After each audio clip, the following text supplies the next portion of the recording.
It is our slept on game of the week. The slept on game of the week is presented by Best Sleep Today, our friends over at Best Sleep Today.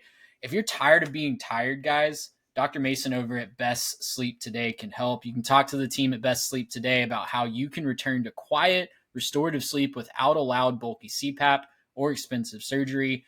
Visit bestsleeptoday.com to learn more. Real patients, real results. Best Sleep Today. Garrett, our Best Sleep Today slept on game of the week is on Friday night. It is number 22 in our All Podcasters poll. South Florida taking on the Mean Green of North Texas out of Denton. 5-0 for the first time since 1959.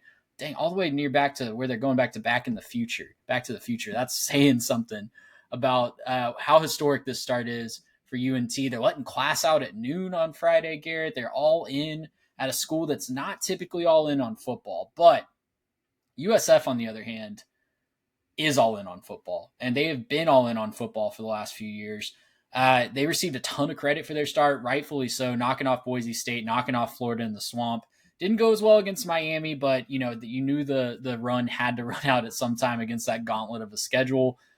But they have kind of struggled to get some consistent scoring opportunities without the takeaways. That's my one concern about USF coming in. They certainly have the talent. North Texas, looking at all the advanced metrics that I love to look at, CFB graphs by our friend Parker Fleming at Stats of War, SP Plus, Bill Connolly. They love UNT, and they've maybe had a little bit of luck here and there, especially in that Army game. But these advanced metrics love North Texas in this game. South Florida's favored in the Vegas spread by 1.5, so Vegas expecting a really close back and forth game. Where are you leaning on this slept on game of the week? So, man, I went back and forth on this one, and I'm going to go pure vibes and just say that North Texas is going to find a way to win. I think it's a big moment for them in their program. I think they really want this.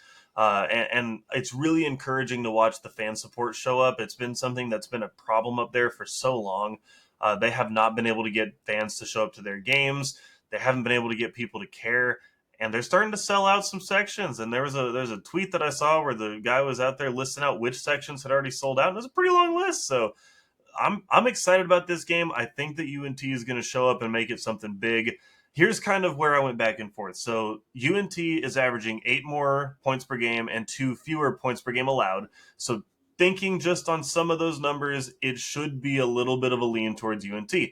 I know that USF is more tested, so that's kind of part of it. I just think offensively, there's an advantage for the Mean Green here in that breaking down the quarterback duel, Mestamaker has been a lot more efficient and hasn't made the mistakes nearly as much. It's 68% completions, 11 touchdowns, no interceptions for him. Byron Brown is an absolute dog. He's just not quite the passer that Mestamaker probably is. I think he had like 10 touchdowns, 4 interceptions or something like that.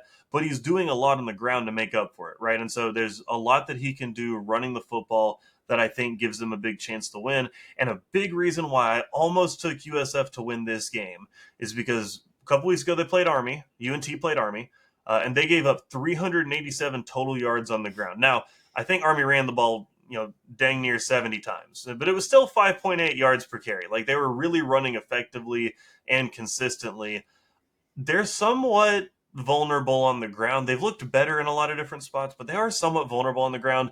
I do think, however, the reason I'm going to go UNT is that USF has been gettable through the air, and I think that's what UNT wants to do. And if you're making me pick a late game, close situation, everything on the line, do I trust the quarterback who can get it done through the air to go down the field quickly and score? Or do I trust the quarterback who needs to maybe, rip off a little zone read action and then get rolling downhill? I think I trust the passing game just based on style in this one. So I think this will be a high-scoring game. I think there's going to be a lot of points in this one. I think it's going to be fireworks, and I hope that it captures the attention of the country because that's what we really need is to see a lot of people watching this game. I just think that there's going to be a spot where they need one more drive out of UNT, and they're going to find a way to get it. If USF wins, it's because they're keeping the UNT offense off the field and out of rhythm. That's what they're going to need to do. I just don't know that they're going to do it consistently enough, and definitely not at the end of the game. in a late game clock situation. So give me UNT, lots of drama. Maybe we storm the field. I don't know. I hope that it's exciting. It's going to be a lot of fun. I know Mitch will be out there covering it, so that'll be a lot of Yeah. fun. Yeah, Mitch will be out there in the press box covering it. So if you're a listener of the show out at the game, say hi to Mitch. He'll be very easy to find, I'm sure. But yeah, you hit the nail on the head pretty well here, Garrett. I love this matchup. I think points are going to be at a plenty. Both of these teams kind of have an outlier game, right? To make their defense look a little different. Neither one has been bad on defense, but both of them kind of have an outlier game. You mentioned the Army game for North Texas. That's going to make you look like your rush defense isn't as good as it probably is. Playing Miami on the road at Miami is going to make your defense for South Florida not look as good as it is statistically if you're just looking at those raw numbers, right? But digging a little deeper there, I do think generally we could expect a lot of points here because both of these offenses, like you said, want to do what the other defense is not as good at stopping, right? South Florida wants to be physical, run the ball with Byron Brown and those running backs and just punish you offensively. North Texas might struggle with that if you're going by the Army game.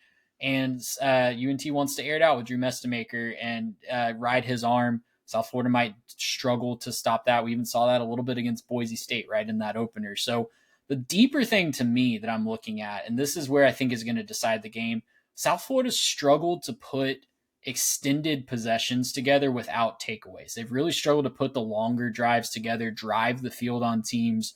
They've done it against some of their weaker opponents, but against Boise, against Florida, against Miami, really struggled to put those longer drives together. Boise especially was really aided by turnovers, a fake punt, all that good stuff.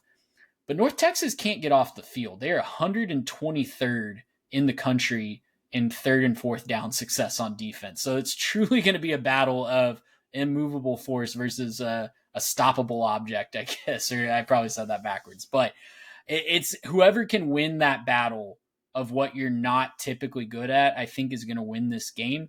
So give me North Texas to cover this spread, win this game outright. I think they get to 6-0, they get to bowl eligibility, and all of a sudden they're going to put themselves right in the middle of that G5 college football playoff spot conversation halfway through the year. And that would be so much fun, by the way. I would love it either way, USF or North Texas kind of taking the front seat here because they're both two really fun teams, really good programs. But man, how fun would it be for North Texas just to get a little bit of that momentum going, get the fans involved, right? Get the excitement going. I just think it's going to be a lot of fun. So, regardless of which team comes out on top, I think that this is one for the college football world to enjoy. And if you're not planning on watching it, you're just wrong. You need to maybe go search your heart a little bit and find the truth within you.